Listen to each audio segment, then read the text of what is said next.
Michael Wittmann, uno de los tanquistas más condecorados del régimen nazi, es conocido sobre todo por su emboscada a elementos de la 7ª División Acorazada Británica durante la batalla de Villers-Bocage, en la que al mando de un solo Panzer VI Tiger destruyó hasta 14 carros de combate y 15 vehículos de transporte, junto con 2 cañones anticarro en 15 minutos.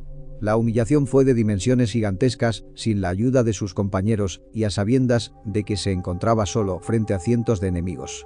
La historia de Wittmann nos habla de valentía, de heroicidad y de maestría al volante.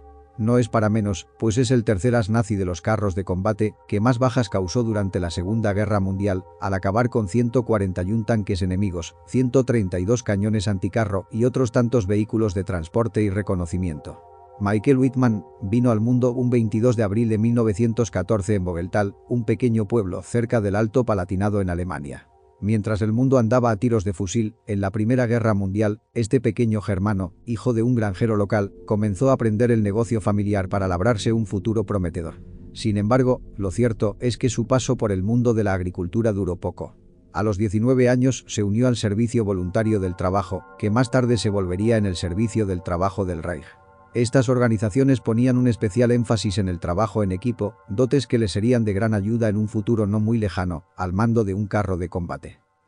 Tras apenas medio año en estos grupos, el joven Wittmann puso sus habilidades al servicio de la Wehrmacht el 30 de octubre de 1934. Fue asignado a la 10ª compañía de la 19ª Regimiento de Infantería, cerca de Múnich.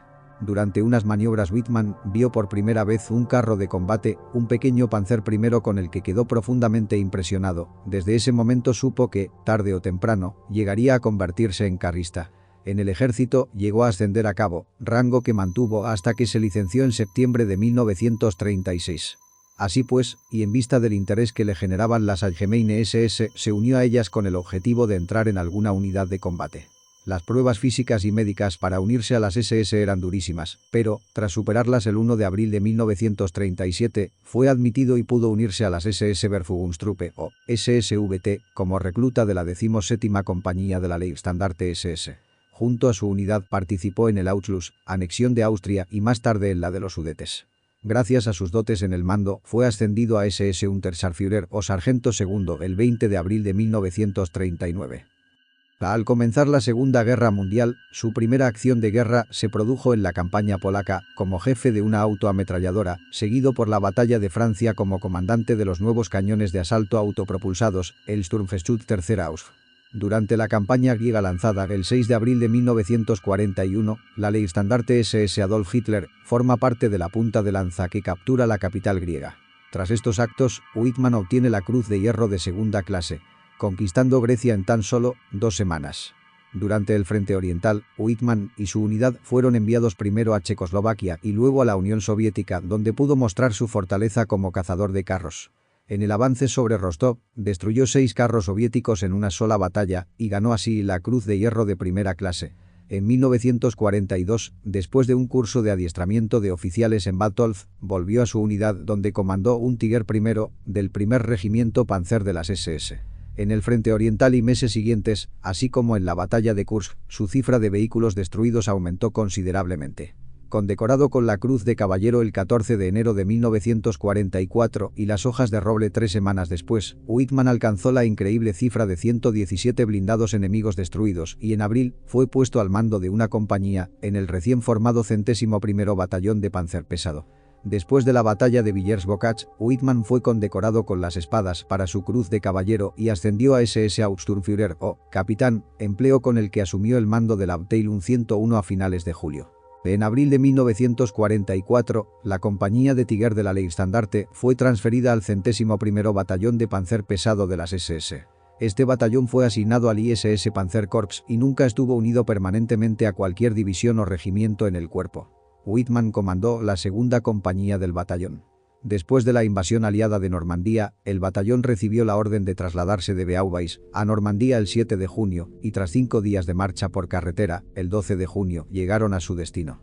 Debido a los avances angloamericanos en Normandía, la 352 División de Infantería Alemana comenzó a ceder y se retiró al sur, abriéndose una brecha de 12 kilómetros en las líneas alemanas cerca de Caumont-Levente.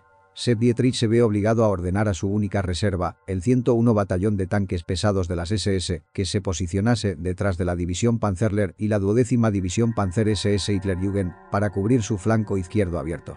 Previendo la importancia estratégica de las tierras altas cerca de Villers-Bocage, la compañía de Wittmann fue colocada cerca de la ciudad. La 7ª División Blindada Británica recibió la orden de explotar la brecha en las líneas alemanas y capturar Villers-Bocage y una cresta cercana. Los británicos ocuparon la ciudad y la cresta durante la mañana del 13 de junio. Wittmann disponía de 5 tanques, de los cuales 2 fueron dañados. Se sorprendió al descubrir a los británicos en la zona de Villers-Bocage mucho antes de lo que se esperaba. Más tarde declaró: «No tuve tiempo para armar mi compañía, sino que tenía que actuar con rapidez, ya que tuve que asumir que el enemigo ya me había visto y me destruiría donde yo estaba. Me puse en camino con un tanque y ordené a los demás no retroceder un solo paso para mantener las posiciones». Su propio tanque alcanzó a 4 Cromwell británicos en la calle principal. En 5 minutos su unidad dejó fuera de combate a más de 23 tanques británicos.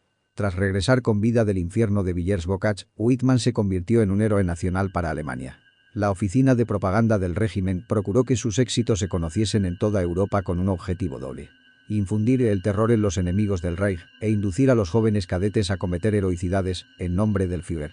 El 25 de junio, el carrista recibió también las espadas para su Cruz de Hierro, una nueva condecoración, de manos del mismísimo Führer, y le ofreció un trabajo nuevo, como instructor para los nuevos conductores y comandantes de Panzer. No obstante, el germano ansiaba por encima de todo encontrarse en primera línea de batalla junto a su carro de combate, por lo que rechazó el puesto, y el 6 de julio, fue enviado de nuevo a Normandía. Allí participó en una gran ofensiva alemana que buscaba recuperar la ciudad de Caen. 2 meses después, Wittmann fue acorralado por 8 Shermans. Pudo alcanzar a 3 de ellos, pero los 5 restantes lo atacaron desde todos los ángulos haciendo pedazos su tanque. Cayó al frente de su unidad cuando sus éxitos desde que empezó la guerra era de 141 tanques y cañones de asalto y 132 cañones contra carro, destruidos en menos de 2 años. Michael Wittmann y su tripulación murieron en combate el 8 de agosto de 1944 y fueron enterrados en un lugar sin identificar. En marzo de 1983, la fosa fue descubierta durante la construcción de una carretera. Los cuerpos fueron identificados gracias a la dentadura de Wittmann y a la placa de identificación de su conductor. Los restos se trasladaron al cementerio militar alemán de la Cambe en Francia, que fue decorado con una placa en su honor.